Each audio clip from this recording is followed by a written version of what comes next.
楼下就有那个沙县小吃。沙县小吃其实它有很多可以吃，既有饭儿，也有什么水饺呀、蒸饺呀、包子等等等等，反正选择挺多的，秒杀很多很多德国餐馆。比如说昨天我们点了2笼那个蒸饺，一笼是8个，这8个水饺在广州这里6块钱。在美国啊，可能要花多少钱？好像100块钱左右吧。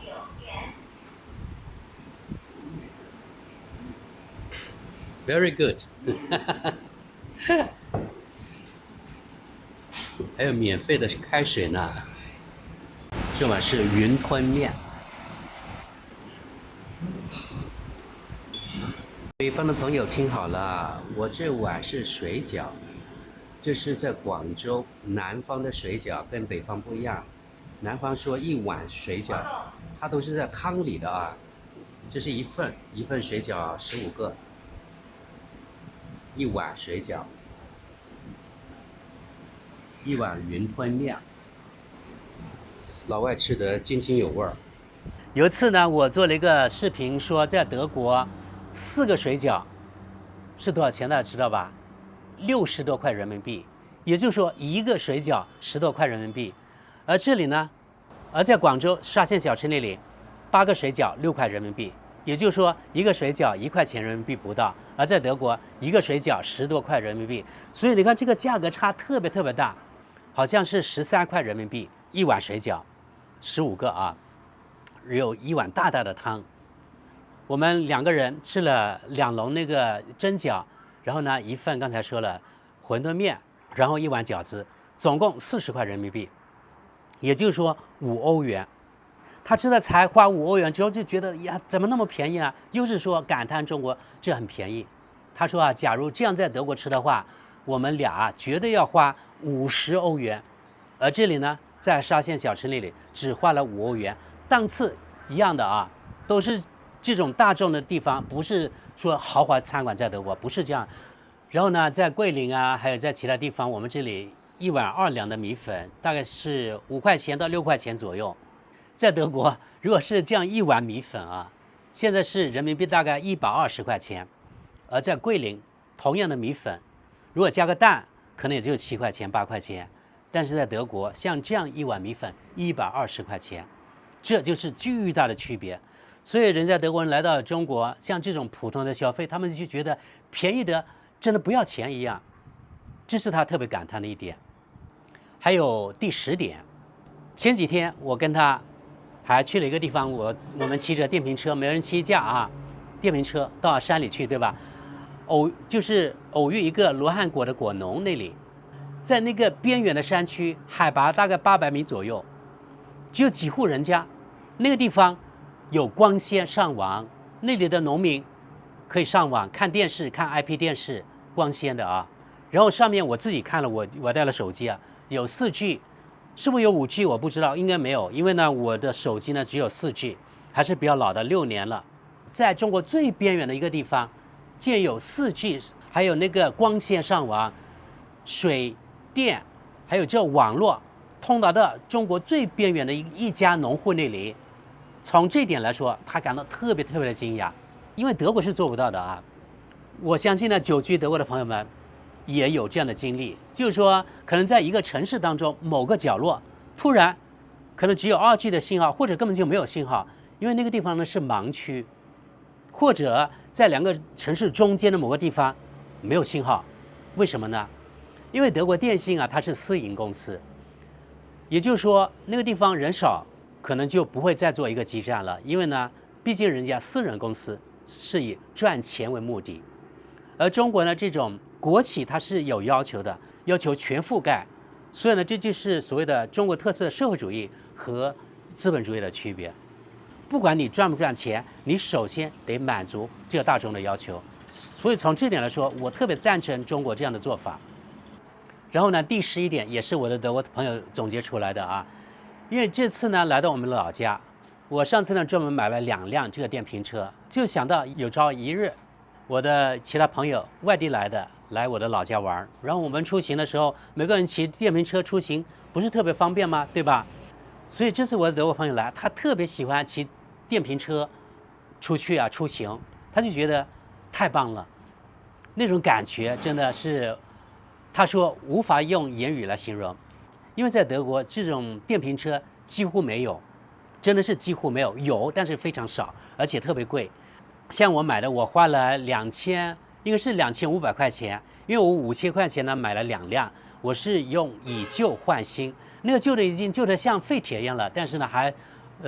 给我折旧是700块人民币吧，听说那个牌可能比较值钱，反正我只是花了2500人民币，也就是大概320欧元买的，而在德国，像这样的电瓶车。最少要1500欧元到2000欧元左右，大概是这个价格，也就是要比中国的贵5倍到7倍左右吧。他知道这个电瓶车才花300多欧元，然后呢续航甚至达到80到90公里，他感到特别的佩服。然后呢看到中国到处都有很多的那个电瓶车，对吧？几乎没有声音，他也感到特别的兴奋啊，没有声音。这次他也看到啊，中国的不管是农村还是城市，当然我们在南方啊，特别是城市啊，这个电动车的比例特别高。他说比德国高多了，他没有说具体高多少，就是说高了很多很多。因为在德国啊，它的车牌不像中国，中国呢纯电动的是绿牌，对吧？然后其他的都是蓝牌，很好区分。在德国，你要看最后一个字母，如果是 ABCDE。那个 E 那个字母才是电动的啊，所以在德国很难区分，如果你不注意看，很难区分那个电动车到底有多少。但是如果是用肉眼去看，那个德国电动车的比例，电动汽车的比例绝对要比中国低很多。我觉得目测应该只相当于中国的1/3到1/4这样子吧。反正我这次呢，特别在深圳，还有在广州，深圳甚至在街上现在。跑的那个汽车啊，大概有1半左右都是绿牌的，在广州稍微低一点，但是它那个比例也特别高，所以我觉得中国的电动化应该在全世界不敢说第一，也敢说第二吧，因为中国是14亿人口的国家啊，你不可能跟像挪威那种几百万人口的国家比，对不对？咱们的德国朋友特别佩服的就是中国的这能源，特别是中国的电力非常便宜。他看见那么多那个电动车，不管是电动摩托车还是电动汽车，反正很多。然后他肯定会问我啊，在中国充电多少钱一度？因为我们知道德国的那个电的价格啊，我告诉他，在这里呢是有这样的情况，比如说你在外面的充电桩充电，可能要1块钱左右人民币一度啊，但是你在家如果是谷电，可能就是2、3毛，对吧？普通的在我们农村大概是5毛多，也就是说从最便宜的2毛多到贵的可能1块钱左右，大概是这个幅度。而在德国现在充电一度电最便宜大概是人民币2块5左右，最贵的可能是6块多。这个能源价格的巨大差别也导致了在德国电动汽车推行的很慢，与去年相比，甚至呢德国2024年对电动汽车的需求反而下降了。电动汽车的价格奇高，另外一个呢，德国的能源价格太高了。还有第12点，我们的德国朋友总结出来就是，他说你们这里的小地方非常非常多的小众景点啊，我带他去了不少地方，比如说我们就是骑着电瓶车到山里去看那个什么罗汉果基地呀，还有在途中我们去洗澡啊，那个山谷里面没人，那水特别清等等。然后呢，我们还去了瀑布那个地方，有2个地方有瀑布，也去了，水也是特别特别的清，而且凉。还去了一个天然泳池那个地方，这些都是小众的景点。另外还去了一个相当于样板村吧，就是新农村那个村。他当时在一期节目也批评了，等一下我们会讲到，上次或者是前一次来的时候，那里收拾的特别好，到处干干净净，但是这次来感到有点破败，这是不好的一面啊。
第13点，他总结出来就是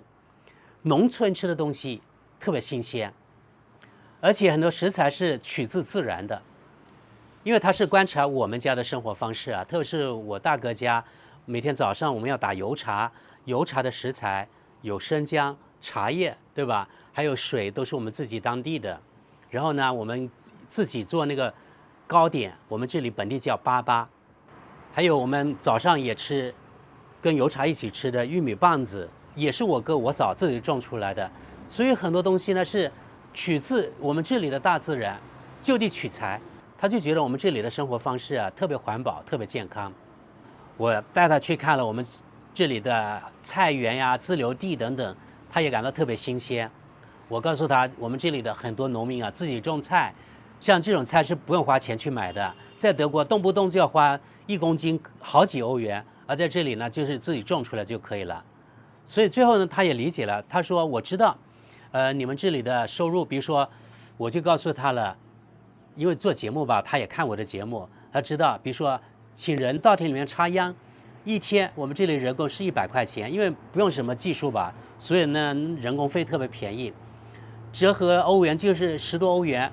在德国大概就是1个小时的那个收入。但是他也知道，虽然呢我们这里的收入比德国特别农村比德国低得多。但是他说啊，你们这里的生活水平其实不低呢。他说，因为很多啊，在我们德国，我们根本就不敢消费，你们在这里呢，好像不要钱一样，随便消费。刚才呢，我们讲了13点，就是这次我的德国朋友他来中国3周，他看到的，他总结出来，也就是他的所谓感悟吧，叫我跟大家分享。因为他不会汉语，所以他就委托我用汉语把它复述出来就可以了。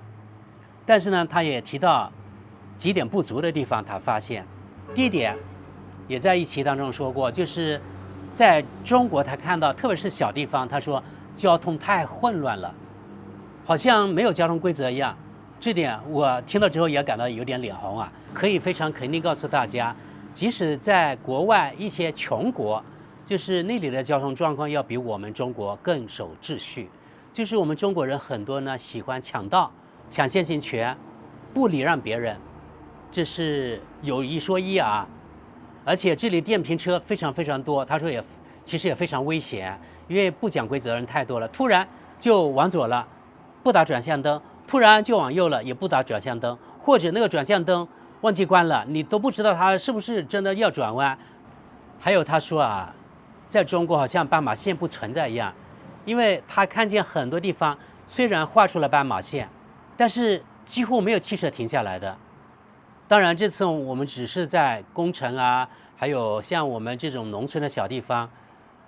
这次甚至呢没有在桂林停很长时间，所以他的观察可能只局限于，比如说像工程这样的地方。但是我觉得工程也是个缩影，就是说在中国很多地方，我们的交通规则我们可能知道，但是呢做得很不到位，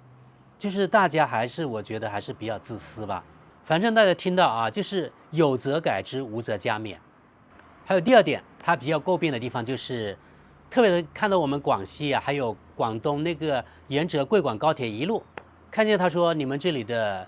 农村的建设，特别是农村杂乱无章，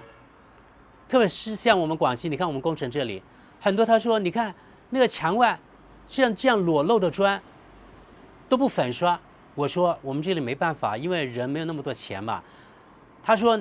这楼房建得太高了，因为他知道像我们农村一栋房子就是一家人，他说根本用不了那么多啊，你盖1半那么高就可以了，盖1半那么少的房间就可以了，为什么要盖那么多呢？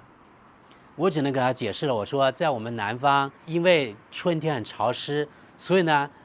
第1层一般是不住人的，然后呢第3层因为太热了也不住人，所以呢我们这里一般是第2层住人。他就觉得不可思议，他说太浪费资源了，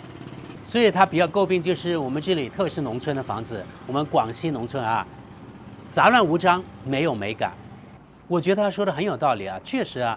我也吐槽过很多次，就是我们广西的房子真的没有美感，特别是农村的房子。我觉得啊，做人大的人啊，应该上书广西人大，然后呢通过一个什么决议，比如说在各个地方今后要这样实行，比如说政府有关部门就说批准建筑那个地方要提供，比如说5套方案，你要盖房子只能5选1，对不对？比如啊，也可以是10套，或者是5套，或者是2套，反正呢只能选1套，要严格按照这样的风格，政府给定的风格来去建房子，而且不能杂乱无章。如果你没有钱盖，那你就盖1层，然后呢马上装修好，按照设定的给定的那个设计来建房，这样才有美感。因为我觉得我们这里的自然环境真的太好了，太美了，但是由于这房子没有美感，所以导致了大大破坏了我们这里的景观。真的，如果是我们的房子建得，比如说像瑞士那么漂亮，那我就觉得我们广西绝对要比瑞士漂亮 N 倍，完全是被这里的房子破坏了美感。还有最后一点，我们德国朋友给我们指出的缺点啊，就是特别是我们农村地区的垃圾还是比较成问题。城市里面有垃圾死角，但是农村的更多。因为我这次带他去了很多地方，一些根本游人不会去的地方，他也看见了一些垃圾死角。垃圾确实啊，还是一个比较大的问题哦。垃圾回收、垃圾处理，对吧？所以从这一点啊，也能看出，中国在很多地方